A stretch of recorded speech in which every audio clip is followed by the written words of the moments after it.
Hey everybody, welcome to a day. Really, it's just a day. Let me show you what I'm actually up to here. Let me see if I can. No, I can't. Of course I can't. Anyway, here's what I'm up to. Whole lot of blah blah. Let me turn that down for a little bit there, so you can see that I'm making a lot of notes, doing some videos, learning how to make better video content. And now we're gonna go for a walk because it's what we do. Decent lighting.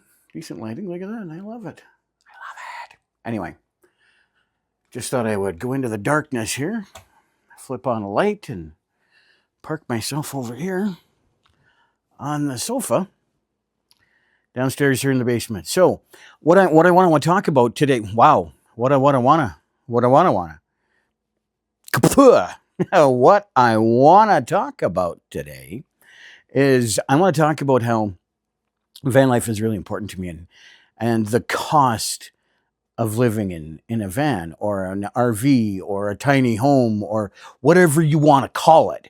There's a cost, and the cost is universal across any kind of tiny home. Now, that cost is something that no one ever really talks about. This is horrible lighting. Let me see if I can fix this up a little bit. I got a bad tripod going on here. Bear with me. I'm shaking everywhere. Does this work? That's not going to work. Does this work? Let me move stuff around on it. Smashing, much smashing. Oh, goodness. Let's see if we can do that. Still horrible light. All right. I'm in my jammies. It's late in the day. I'm in my jammies. And I don't care. I don't care what you think about my jammies. Because they're jammies and they're comfy and so what? Let me get rid of this pillow. I hate an excess of pillows. I really do. It's a guy thing. I hate them. Let me adjust that angle one more time. I'm just adjusting like crazy. And I'm not going to edit because I don't know. Anyway, what I really want to talk about is the cost of RV living. I'm shaking my leg around. Don't ignore that. So what the cost that comes with tiny home living, any tiny home living, is a voila. You don't have all of this. You don't have the bookshelves full of books. Those aren't my books, by the way. But you don't have stuff like that. You don't have like 20 pillows. You can't have 20 pillows. You can't. You can't have a bunch of little tchotchkes and knickknacks and flowers and plants and stuff that you saw just a second ago when I moved the camera around. Like, you can't have all those plants. Like, you can't have it. You don't have the space for that kind of thing. So what's going on when you go into tiny home living of any kind, tiny home or medium-sized home or large tiny home, like whatever. A lot of people think that my tiny home is just massive, and like it's not much bigger than a van. It really isn't. It's like a long van. That's all it really is. Like, I've seen pickup trucks, like the 4-door pickup trucks with the regular 8-foot box. That's as big as my motorhome. Okay? And saying motorhome, saying RV, saying Class A, saying anything like that makes people think that it's giant. It isn't. It's holy crap small. Because when you go from into a tiny home, you give up some stuff. Like the sofa that I'm sitting on. It's a nice big sofa. It's electric and all that fancy stuff. And like, I couldn't put this in my tiny home. It's too big. Way too big. My sofa that I have in my tiny home now is actually the size of a love seat, really. It's not much bigger than a love seat. It's small. And I don't have an armchair. I have a dinette that's basically like a chair and a half wide. It's not that big. Chair and a half. So what's happening here is when you get into your chair and a half, now what are you going to do? Like, you can fit 2 people on that dinette, no problem. 4 people, they better be children. Because, damn, you do not have elbow room. You just don't. When it comes to, you have a king-size bed. And like, no. Slightly bigger than a queen, slightly smaller than a king, because none of the damn sheets fit. So, I don't know what the hell I have. I'm thinking it's ish, queen. And then the bunk bed, ish, queen. And then the sofa bed, the dinette bed. And like, I don't know what those things are. I I can't put sheets on them, so I have no idea what they are. So it's the kind of thing where, you know, a lot of people think about it. It's like, well, you could just bring all this stuff with you. And like, no, you can't. Because I have one compartment that I call my garage, right? I call the one compartment, I call it my garage. And I put the barbecue in there and a few other things beside it. And that's all the room I've got. I go to the other one. I put my fire bowl in. I put like an air fryer and a hot plate this way. That's why I'm doing that, because it's not this way. It's actually this way. Anyway, I put the air fryer and the hot plate in there, and that's all the room that can take. I go to the biggest storage bay that I have, biggest one. I can fit 2 lawn chairs. 2! That's it. But this is the kind of thing. I mean, yeah, I've got more room than someone in a regular cargo van. Absolutely. They've also got a Thule on top. I don't. I mean, I could put a Thule on top, but who the hell's going to climb up to the top of your RV, go into the Thule? I mean,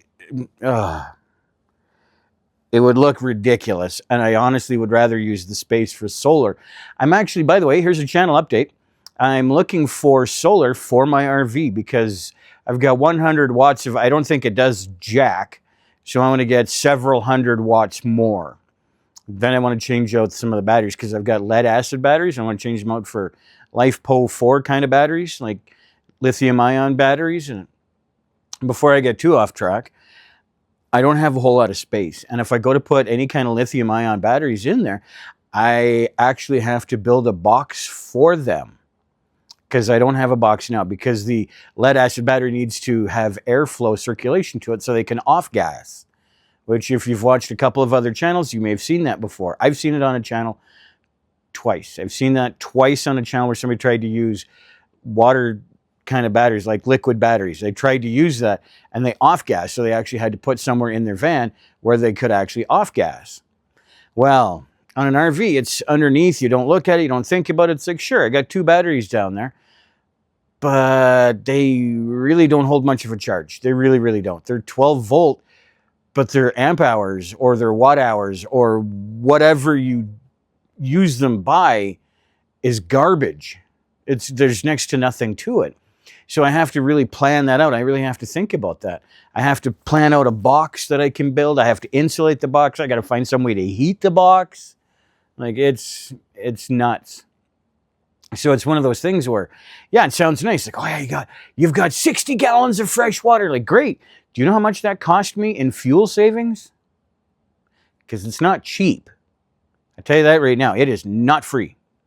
And then there's 1,000 little things like, well, you can still have a shower and you can, you know, poop in your apartment. You can do that. And it's like, sure, great. But I also have to drain that stuff out somewhere. I got to do something with it. No matter what you do, you use a toilet, you have to do something with it, whether it's a bag and I throw it in my garbage and I got to throw my garbage out somewhere, or you have to take your bucket that you're using or your composting toilet or your cassette toilet, or you got to do something with it. It doesn't just evaporate unless you have an electric toilet, which actually burns it, which is a whole other complicated mess that I couldn't even begin to afford in my RV. And I mean that financially, and I mean that with every other aspect, like the electricity draw of that. Wow, massive. Then you'd have to put in new pipes and all kinds of stuff. And like, I don't really have the room to do that. It's not a small toilet, and I don't have the room for it. You still got to empty out the ash anyway. Like, you're back to, you got to do something with it anyhow. So it's just one of those things. And some people think, we've got room for all your dishes. And like, yeah, you should see how much room I have for dishes. I have a cupboard. It's legitimately about this tall with a shelf. It's about that wide and about yay deep, about yay deep, okay? So it sounds like a great idea, but at the same time, how many dishes do you think you're getting in there? Because as soon as you put in 2-3 cups, like, you got to go past the cups to get to the plates, which are under the bowls, which you're under, like, there's bowls, little plates, big plates, and they're behind all the cups, and then you try to put stuff like salt and pepper on top of that, and then you got to use the other cupboard for your mac and cheese. And like, dude, Seriously, you do not have the room you think you do. You do have room, you do, for a lot of things. You have a lot of storage, which is great, but you also have greater needs at the same time. Like, sure, I could take a 32 pack of toilet paper and my RV can devour that, no problem. At the same time, where am I going to put my shoes now? Where am I going to put my paper towels? Where am I going to put my shirts? And like, I have a wardrobe that's legitimately, it's about that big. And I say, like, let me look right at the camera. It's about yay big, okay? And what I'm doing with that thing is I've got it hanging. So all my stuff is hanging. So I'm talking sweaters, jackets, shirts, pants. Everything is hanging there. I've only got 3 small drawers. So I've seen vans that legitimately have more storage for their clothes than I do. It's just the way that my storage is laid out is totally different from how their storage is laid out, but you get the idea. So it's one of those things where this is what nobody talks about. The cost of living out of a small home, any small home. You got to give up clothes. You've got to give up shoes. You've got to give up dishes. You've got to give up water. You've got to give up your toilet. You've got to give up your washing machine. Which, by the way, I have a washing machine in mine. I'll show you that in another video. I'll do an actual interior video. You know what? Now's a great time. Let me know down in the comments right now, what exactly is it you're interested in another video? Maybe in my next video, maybe the video after that, maybe 10 videos down the road, who knows? But let me know what you're thinking. Just like I had a man that told me, I'm guessing, man, I'm sorry if I was wrong, but I had someone tell me that the idea for a name of the RV, Thor. It's like, okay, that's actually not bad. I mean, that is the name of the brand, but it's actually not that bad. Anyway, so let me know down in the comments what you think, what you would like to have a video about. And what I'm going to do is I'm going to continue talking about different things and different aspects that nobody thinks about. Like if you're a woman and you happen to like 50 pillows, you are not going to like van life because you got to move your 50 pillows. And where are they going to go? Like you got 50 pillows on your bed. Great. Congratulations. Where do you think they go when you go to bed at night? Because they got to go somewhere. So where are you putting them? What are they going to do when they get there? It's crazy nonsense. And then wake up in the middle of the night and you got to go to the bathroom and like, that's great. You can do that in an RV. It's fantastic. But if you've got to, sidestep 50 pillows, like all of a sudden it becomes an obstacle course. Or you could fall and break a hip. Or in my case, break a wrist. I haven't fallen and broken my wrist, but I have actually broken my arm by doing stupid stuff at work. Anyway. So the idea is if you fall, I fall the wrong way, I can actually fracture my wrist really easily. I can break my wrist, no problem. That's a bad thing. So what are you going to do when you're trying to go over top of, there's a pile of clothes that was yours because you don't have a chair to put them in. So you got a pile of clothes. Well, then you got the cat's dish or you got the dog's dish or you've got whatever. You've got all these pillows laying around. Like it's an obstacle course to get out of there. Like, and then you got to get back in. By the time you do, you're wide awake now. Now you got to go back to sleep. And oof. So the pillow action is dead. You can't do that. It's a sacrifice you have to make. And a lot of people don't think about it. It's like, where are you going to put your cologne? It's not going to break. It's a mobile earthquake. It's a mobile earthquake machine. I mean, that's what it does. It's in a constant state of earthquake. So where are you going to put stuff that's not going to break? How are you going to stack your dishes? Are you going to put little rubber in between the plates and the bowls? Or like, what are you going to do? What are you going to do when your cups want to fall over and then or your stuff that you put in there, your cereal box doesn't fit because your cupboards aren't big enough? Like, where are you going to put them? Are you going to take them out of the box, put the bag up there? Or are you going to put the box underneath the sink? Like, what are you going to do? I've made more room in my RV a couple of times by moving things around where they shouldn't be. And it made me more room. And like, see you never. I'm making more room because it's there. I'm using it. But it's one of those things where, what are you going to do? What are you going to give up? What are you going to sacrifice in order to move into your tiny home? Those 37 jackets that you really like? Yeah, you're down to 1, maybe 2. Those 47 pairs of shoes. That's awesome. Awesome. 48 even. Yeah. Where are you going to put them all? That you like to go out there and you like to buy that big tin of ketchup. Great. Where are you going to put that? Like a lot of people don't think about this. She's like, yeah, I'm going to get the bulk order of dish soap. I'm like, great. It's going to last you a year. Where are you going to put it?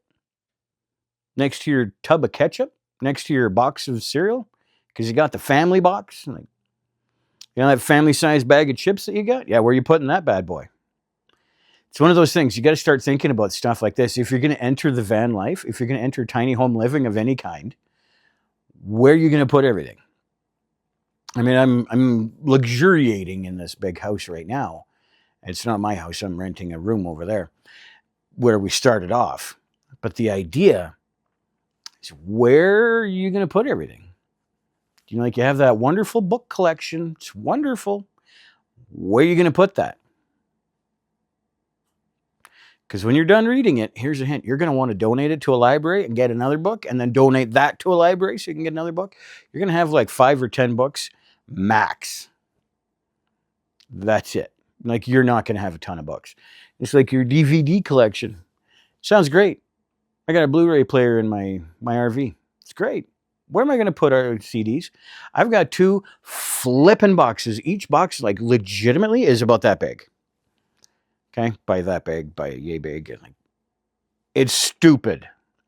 Where do you put them? And I've got them out in the middle of the floor because I have nowhere to put them. I've debated on putting them in the bedroom, tried to see if I could sneak them under the bed, but then as soon as I open up the slide, now where do I put them? Because I may as well just leave them out in the middle of the floor because they're not really hurting anybody. It's a pain. I don't like it there. I really, really don't. But at the same time, where else am I going to put it? Like, seriously, where am I going to put that? I've thought about 100 different things. I've thought about 100 different ways to do things. I've thought about everything you can imagine. And I can't come up with a lot of stuff. Being a photographer, I've got a lot of crap. I've got cameras, umbrellas, tripods, light stands, backgrounds. And I struggle to find places to put stuff. I also like hats. Not baseball hats, but like the wide-brimmed fedora kind of Panama hat. Love a Panama hat. I have one. But it's that kind of hat. I love hats. Where do you put them? I like sweaters, like big sweater, like this one here. I got that from San Gregorio, California. If you've ever been there, you get the fish head on the fence post. That's a fence, by the way. It's barbed wire. It's a fence post with the fish head and skeleton. Let me see if we can see that a little bit better. Here, you see that better? It's a weirdo thing. I don't get it. It's a local guy that does that. Right across the street was a store, general store, where I bought this. Great place to go. Very cool. Go to San Gregorio. Stop by that place. It's awesome. Stagecoach stop right across the street from that even. So the 3 corners, like, brilliant. Anyway, so where are you going to put stuff like that? Like, I can only have 2 or 3 sweaters and then I'm cooked. I have too many sweaters. I can't put another one in there. Or I can't put pants. And if I put pants, well, where am I putting my underwear? And where do I put my t-shirts? And you know, so all of a sudden, your wardrobe goes from yay big to yay big real fast. So that's just one of those things. People really don't think about it, but it's one of those things. What do you do with all your crap? Really, what do you do with it? I know this is a real talking head video. We're going to go for a walk back to the desk where I have actual work that I need to get done today. It's like, where do you put all this? Where do you put it? It's not like you can have a laundry machine like that. Like, you can't.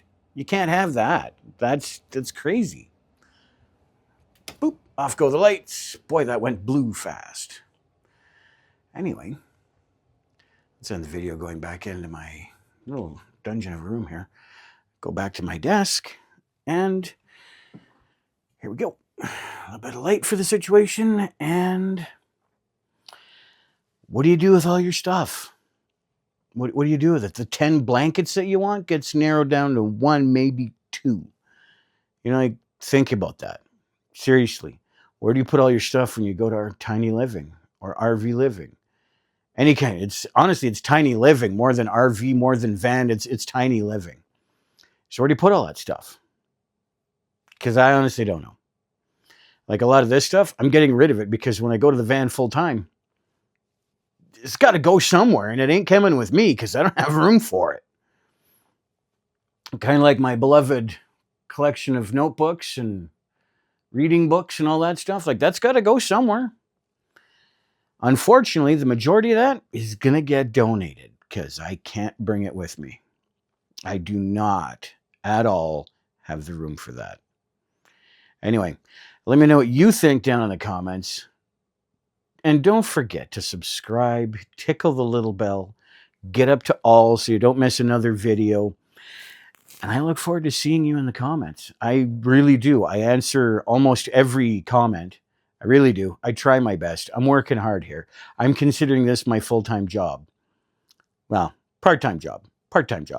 And I really want to get to know you a little bit better. I want you to get to know me a little bit better. Drop it down in the comments and let me know what you'd like to see for the next video. And until then, take care. We'll see you soon. Bye-bye.